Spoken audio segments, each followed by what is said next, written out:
Hey, Cooper. Say hello. Best drawing exercise to improve your drawing skills. Gosh, there are so many, it's hard to boil down one. I think looking at the world and turning it into the simplest geometric volumes, boxes and cones and cylinders and spheres, I think that's the most valuable. That's a biased opinion. There's other artists who are going to tell you otherwise, but that's the one that I didn't have, and that's the one that held me back, and that's the one that holds many people back. So I think that's very valuable, but it is not enough, I will say that. It's one of the things that it's like playing the scales effortlessly is essential to being a competent musician, but it isn't enough. Best drawing exercise. Probably to surprise yourself. Try drawing anything that takes you outside your comfort zone. If you're a figurative artist, or if you think of yourself as a figurative artist, try and start with landscapes. Turn landscapes into caricatures. Try and find ways to use your strategy to draw a convincing grassy hill, or a tree, or an abandoned well. Do anything that can make you uncomfortable slightly, and you'll find yourself slowly growing more and more comfortable. Because comfort level is very subjective. You're never really comfortable as an artist, but you always need to be turning your hand towards something else. The second you start thinking of something as getting easy, that's when you need to switch subjects. Start thinking about drawing machinery or rigid bodies. Start thinking about drawing things in a more dynamic or fluid way. Things like that. Anything that you can do to surprise yourself. And to keep a pencil on you at all times, or even better, to try and mix up your media. Try and become fluent in more than one visual language. That's what I would recommend.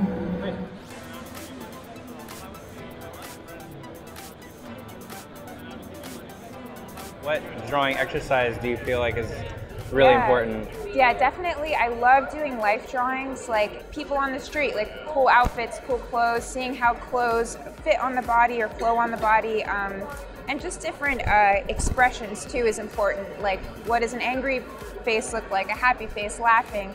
All stuff like that is really important, and I like to practice a lot of those. Do you do mostly quicker life drawings, like quick sketch, or yeah, longer? I like to do quick, and then if it's something I just really like a really cool looking outfit or something, I'll spend more time on it, but really quick gesture drawings I think help a lot. Yeah.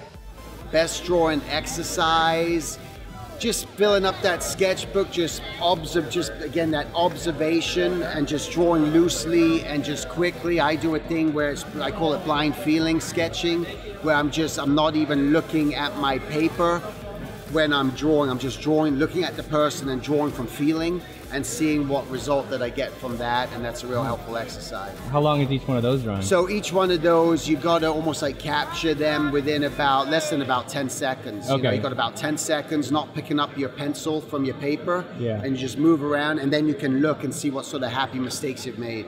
Do you then continue the drawing? Then you continue, then you start looking at the nice. artwork. Yeah, okay, cool. Yeah. What's the best drawing exercise that you make your students do? Gesture drawing. Yeah, just draw from, draw whatever, draw a hat, draw this cup. Gesture of a cup? Yeah, and it's not necessarily gesture as in the act, someone doing a gesture, but just in how you illustrate, loose, free, without a whole lot of thought. You're saying like capture the idea. Like when you say gesture, you mean capture the idea of the thing you're drawing, right? Absolutely, so yeah. A cup might not have like flow. Yeah, it doesn't have the movement. But the idea is you can take an inanimate object and make it animated. Yeah. Based on your line. That's kind of what I'm trying to show them, to get them, because the more they learn that, then they'll be able to pick up most things, even if it's not quote unquote perfect or the lines aren't, in a precise kind of way in terms of like anatomy and form and what have you. Your gesture kind of helps to cloak it to some degree. As you learn that stuff and you get better, because I have a student right now that he kind of naturally does the gesture thing. He doesn't draw correctly yet, but his gesture just makes it easier for him to get there. Yeah. That makes sense. It unifies the whole thing. It unifies it. Some kind of design, right? Right. Yeah. Cool. Best drawing exercise is to draw from life.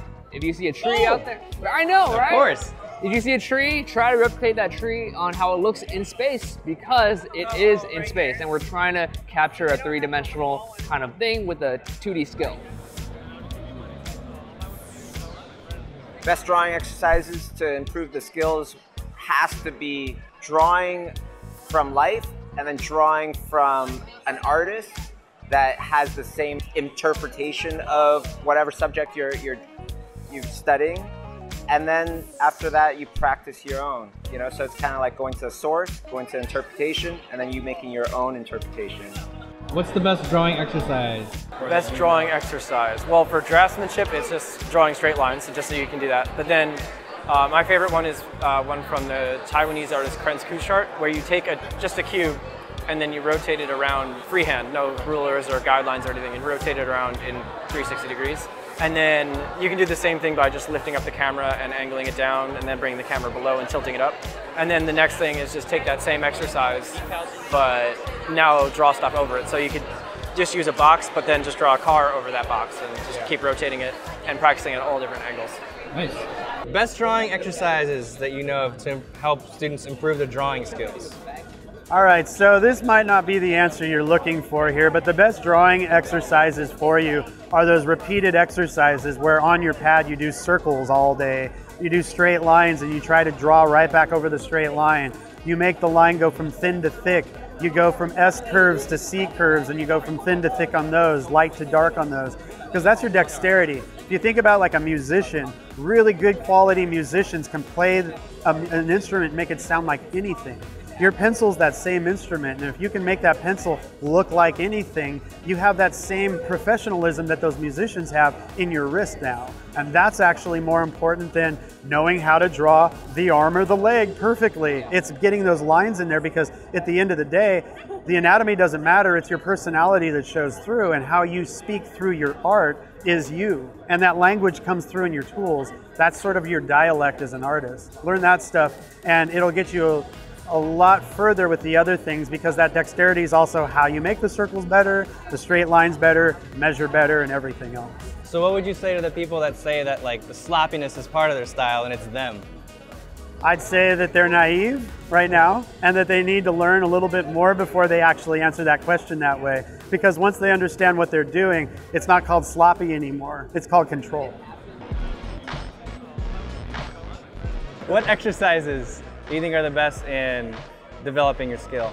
I think one of the best ones that I got was life drawings. And so when you're doing life drawings, like, is there anything specific that you feel like people should practice while they're drawing from life? Structure, like how to build the figure. Yeah. To make the figure look like three-dimensional. Sometimes people don't know that they can use solids to create the figure, to build the figure. Like drawing transformers for me is like natural, because I use a lot of cubes, a lot of blocks, so it's really helpful. So it's really like to transition for transformers to human figure. Best drawing exercise to improve your drawing skills? Gesture drawing. Gesture drawing. Gesture drawing, yes. That's like the best thing ever. I'm always like sweating when I do gestures, especially like 30 seconds. I hate them because you can't really get a good drawing unless you're absolutely brilliant at it. But it's such a good workout for the brain and like the muscle of art. So you do mostly 30-second ones, or do you do 30? No, it starts with 31, 3, 5, 15. Do you use any specific materials for your gesture drawings, or whatever? Whatever's available. Whatever's I try to available. switch them up sometimes. If I'm too used to, let's say, pencil, I'll just grab my watercolors. Be like, okay, what do I do now? Like, how do I make it happen? So it's very quick to like not overthink, because you don't have time. Yeah. So it's super, super helpful to free your mind. Best drawing exercise, or exercises to improve your drawing skills? I mean, perspective is something that people should hit constantly. Just drawing boxes, right? Can you just draw boxes in space well? You know, obviously understanding the rules of perspective, 1 point, 2 point, 3 points, the cone of vision, all that stuff should be there, but being able to also move freely with it through quick, free hand drawing without having any construction, but just turning the box in space, really quite important. Anything that we draw has plano forms, front planes, top planes, side planes, and the box is that structure that you need to be able to then apply that to any sort of observation drawing or design work that you want to go for. Yeah, it's amazing how many instructors say that as the box. It truly is the most important thing. Yeah. What are some good exercises that you know of to improve your drawing skill? You know, drawing from life is obviously the big one that you're going to hear everywhere. To me, I think it's less about the exercises. If you're getting good information and doing good exercises, that helps. But I think being aware of what you're doing and why is a big one. I think a lot of people, they have a sketchbook and they do life drawing classes, and you really got to be thinking about what you're doing and why you're doing it, and are you improving at it? You know, if you're training to be a runner, you gotta be a specific runner. You can't just jog. If you want to do a marathon, there's types of training to do marathons, types of training to do sprints, and you know your sprint times or whatever should be getting better. And if you find yourself spinning your tires, you can think you need to step back and what is it you're actually trying to learn? What skill set are you actually trying to work on instead of just drawing? Yeah. Does that make sense? Yeah. Yeah. So I guess it depends on what you're trying to do. Well, have a specific goal and every couple months evaluate that goal. You know, are you getting better at structure? Are you getting better at proportion? Are you getting better at lost edges? Are you whatever it is you're working on? Are you actually getting better at it? And focus on a few things at a time and let that guide your drawing practice instead of just the overall practice of drawing. Yeah. I do dress-up drawing every day. Do you do it from life or? I do it from photos. Photo, yeah. Well, I mean, yeah, every day. Right. You can't hire a model every day. Exactly, but when I can, I mean, the good thing about living in LA is they have like tons of life drawing events in Los Angeles, and I'm assuming in the other big cities as well. So there's definitely at least one thing going on every week in LA where you can do life drawing. I think that one of the best drawing exercises is drawing cubes and boxes out of your imagination in space without perspective lines. Because it forces you to correct them and forces you to kind of fix right away, okay, that's a little bit off, let me fix that angle there, let me fix that angle there. I think once you're able to see a box in space correctly without having to rely on guides and vanishing points, it just opens up your world to whatever it is you want to draw. That's funny. I'm doing a basics course, and I have an intuitive perspective lesson. And I was thinking about yours. Say it again. All right. Hello. What do you think are the best drawing exercises? Thumbnails, like sketching every day, man. Like quick sketches? Quick ones, yeah, the quick ones. Because sometimes you get more life into it, like the small ones, and then you just can scan it and blow it up. Did you do mostly from reference, or did you do a lot of imagination? A lot of my imagination, man. Comics is fantasy, so it's not real life. So you can come up with stuff that is not real, but it still looks cool. Yeah. So, yeah, when I used to ink Spawn, was all this all me. Oh man, that's cool. Wait, this is an original, right? It is, yep. Best drawing exercise for improving your skill.